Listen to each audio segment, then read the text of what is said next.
Assalamualaikum warahmatullahi wabarakatuh. Alhamdulillahirabbil alamin. Assalatu wassalamu ala asrofil anbiya'i wal mursalin wa ala alihi wasahbihi ajmain amma ba'du.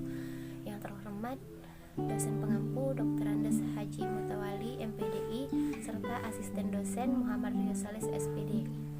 Melalui video ini kami kelompok 5 ingin memaparkan materi kami mengenai agama dan psikologi transpersonal. Yang pertama, pendahuluan. Indonesia penuh dengan kepercayaan akan paranormal, yaitu tokoh-tokoh yang dipercaya memiliki kemampuan luar biasa, kemampuan khusus. Ia bisa mengetahui masa depan, membaca pikiran, bahkan bisa berkomunikasi dengan makhluk gaib. Yang kedua itu pengertian psikologi transpersonal. Psikologi transpersonal ini memiliki pandangan khusus, perhatian khusus terhadap studi potensial tertinggi umat manusia dengan pengakuan, pemahaman, dan perealisasian terhadap keadaan-keadaan yang mempersatukan spiritual transendan. Transendan itu melampaui apa yang tidak terlihat. Psikologi ini bukanlah agama, ideologi, metafisika maupun New Age atau kajian, meskipun ada sedikit insan dengannya. Yang ketiga itu cabang-cabang psikologi transpersonal. Yang pertama itu ada kelompok mistis magic. Kelompok mistis magic ini menerangkan bahwa kesadaran transpersonal bersesuaian dengan kesadaran para dukun. Yang kedua itu kelompok psikologis. Kelompok yang kedua ini memiliki kesadaran alternatif yang menolak setiap konsep-konsep perkembangan, peningkatan pemikiran atau pemahaman, dan mereka lebih memahami keadaan fisik seseorang di dalam keadaan transpersonal itu sendiri. Yang ketiga itu kelompok transpersonal postmodern. Kelompok ini menganggap keadaan transpersonal itu sebagai keadaan yang biasa saja. Dan yang terakhir itu kelompok integral. Nah, kelompok integral ini termasuk kelompok yang menerima setiap pemikiran dari ketiga kelompok yang sebelumnya. Yang ketiga itu yang keempat itu psikologi koterapi dengan instrumen psikologi. Psikologi koterapi ini yaitu terapi yang diberikan kepada pasien yang mengalami gangguan mental dan emosi yang dilakukan dengan instrumen psikologi. Pasien akan dibuat rileks, bahkan dihipnotis, dan dibiarkan bicara segala sesuatu yang ada di pikirannya. Yang kelima itu perbedaan psikologi koterapi dengan psikologi modern dan psikologi koterapi dengan psikologi transpersonal. Yang pertama itu psikologi modern. Psikologi modern ini seperti yang dilakukan pada zaman kita sekarang, yaitu pengobatan secara medis, biomedis. Dan psikologi transpersonal ini dilakukan semacam terapi pengobatan seperti ritual-ritual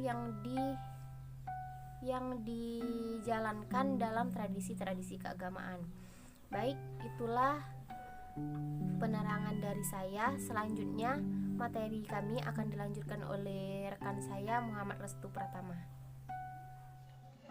Tokoh psikologi transpersonal dikembangkan oleh psikologi humanistik. Antara lain Abraham Maslow, Anthony Switz, dan Charles Tart, sehingga boleh dikatakan bahwa aliran ini merupakan perkembangan dari aliran humanistik. Sigmund Freud dipandang sebagai pelopor ke arah psikologi transpersonal atas jasanya memetakan ketidaksadaran sebagai komponen penting kepribadian manusia. Baiklah, pada tahun 1980 telah mensintesakan psikologi perkembangan barat modern dan perkembangan psikologi mistik timur dalam satu konsep yang disebutnya spektrum kesadaran. Wawasan spektrum kesadaran itu disempurnakan dalam satu konsep yang disebutnya proyek Atman. Proyek Atman inilah yang menurut Wilber sebagai pendorong jiwa manusia untuk berkembang tahap demi tahap. Tahap prapersonal, tahap personal, dan tahap transpersonal. Tahap prapersonal ke tahap personal disebutnya jalur luar yang diteliti oleh perkembangan modern, sedangkan tahap personal ke tahap transpersonal disebutnya jalur dalam. Kedua jalur itu sinambung berhubungan, satu lingkaran dari Brahman ke ego kembali ke Brahman lagi. Nah, lingkaran perkembangan dan pengembangan inilah yang disebut sebagai siklus kehidupan. Orientasi pemikiran aliran-aliran psikologi.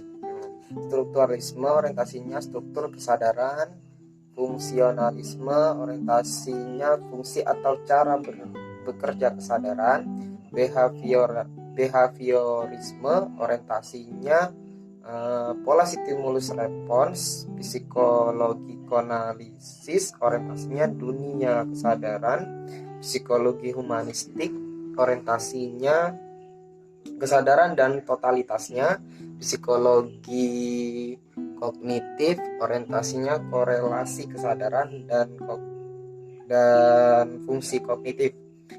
Dan terakhir psikologi transpersonal orientasinya struktur dan pergerakan jiwa dari kesadaran sampai pada diri yang terdalam. Setelah kita mengerti aliran-aliran psikologi berbicara tentang perilaku, bisa kita memahami sedikit perbedaan yang ada pada mereka. Sehingga dapat kita perhatikan ketidakpuasan tokoh-tokoh aliran psikologi transpersonal pada aliran psikologi yang ada. Notabene karena mereka tidak dapat menjelaskan tentang hal baru yang mereka temukan belum lama ini. Assalamualaikum warahmatullahi wabarakatuh. Saya Yusri Hendra dari kelompok 5 akan melanjutkan dari saudara Restu.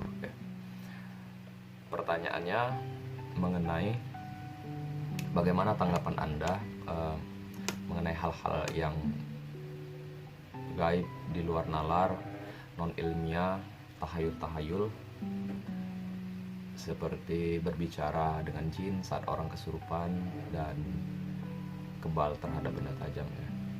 Ya, tanggapan saya akan hal tersebut, jawaban sangatlah menarik ya untuk dibahas. Rasa ingin tahu manusia itu sangatlah besar, tak terkecuali dengan hal-hal yang gaib. Seperti saat kita masih kecil dulu, kita sering mendengar tahayul-tahayul dari orang tua kita. Ya. Wanita hamil sering diikuti kuntilanak atau tidak boleh keluar pada saat maghrib dan sebagainya. Jujur saja saat masih kecil saya sangat ingin melihat makhluk gaib karena saya sering menonton tayangan spiritual ya di televisi. Menurut saya kita harus mengimani hal-hal gaib tersebut ya, bahwasanya jin dan makhluk halus itu memang ada. Namun bentuk aslinya kita tidak pernah tahu.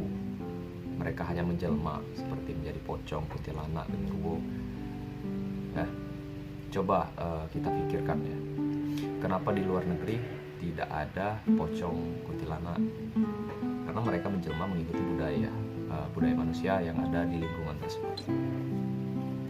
Nah, apa yang menyebabkan orang tertarik dengan hal-hal gaib itu? Banyak faktor yang menyebabkannya. Faktor psikologi, faktor diri sendiri maupun pengaruh dari orang lain. Seperti yang saya sebutkan di atas bahwa keingintahuan manusia itu sangat tinggi ya, manusia akan sangat tertarik dengan hal-hal yang tak masuk akal seperti kebal terhadap benda tajam, bisa melayang di udara, bisa menghilang ya. Yang pertama, faktor psikologi faktor ini seseorang akan merasa sangat senang ketika bisa memenuhi rasa penasaran mereka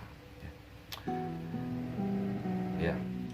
Faktor budaya masyarakat yang turun temurun ya, kebal atau debus seperti kuda lumping yang sering kita lihat di adat Jawa, faktor diri sendiri, kemampuan sixth sense yang dimiliki seseorang, bisa merasakan kehadiran hal-hal gaib.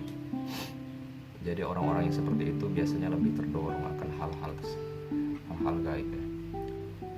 Faktor dari orang lain. Ketika seseorang atau teman kita yang dekat dengan kita yang memiliki kecenderungan dengan suatu hal, tanpa terkecuali hal-hal mistis ini, tentu kita akan ikut terpengaruh dan ingin juga tahu mengenai hal ini.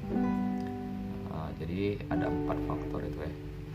Akibatnya, kasus ini tentu sangat membawa pengaruh ya, atau membawa akibat, entah itu akibat baik atau akibat buruk. Yang pertama, akibat baik, seseorang akan lebih bertambah imannya kepada Allah karena dia memiliki cukup ilmu untuk membedakan mana ilmu Allah dan mana ilmu setan. Yang kedua, akibat buruk ya, banyak dari kalangan yang awam yang malah terjerumus ke dalam jurang syirik atau menyekutukan Allah. Mereka meminta pertolongan kepada yang selain Allah demi mendapatkan yang mereka inginkan, contoh babi ngepet, pesugihan, tumbal dan sebagainya. Alasannya ya, demi memenuhi kepuasan diri ya, rasa penasaran akan hal mistis. Inilah alasan umum yang bisa dipakai. Dasar hukumnya bisa kita lihat di dalam kitab suci Al-Quran, surat Adz-Dzariyat ayat 56 yang berbunyi, wa ma khalaqtul jinni wal insi illa liya'budun ya. Dari ayat di atas kita bisa mengetahui bahwa jin dan manusia itu sama, yaitu sama-sama menyembah Allah ya. Namun ada kalanya juga ada jin yang muslim, yang alim ya, dan ada juga jin kafir seperti itu. Sama saja seperti itu, seperti manusia. Solusi, kita manusia dan jin hidup berdampingan, jangan saling mengganggu, terutama bagi bangsa jin kafir yang sering mengganggu manusia. Kita tidak boleh takut atau meminta pertolongan ya, kepada mereka.